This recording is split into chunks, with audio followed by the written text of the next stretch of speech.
আমাদের যে ফ্যাসিস্ট আওয়ামী লীগ সরকার এবং তাদের দোসররা বাদে বাংলাদেশে যত পলিটিক্যাল পার্টি আছে সবাই আজকে উপস্থিত ছিলেন।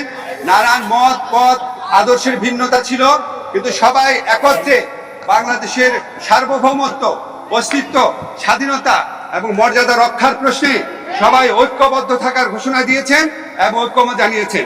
ওনারা এই সমস্ত আমাদের এই সভাতে যেই সমস্ত বিষয়ে ঐক্যমত প্রতিষ্ঠিত হয়েছে আমি একটু পড়ে শোনাচ্ছি আপনাদের।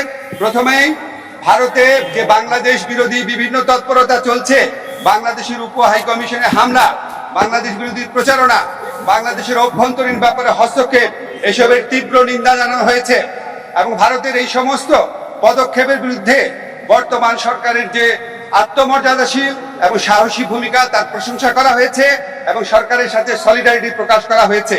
তবে একই সাথে সাথে ভারতের এই সমস্ত প্রচারণার বিরুদ্ধে সরকারকে আরো শক্তিশালী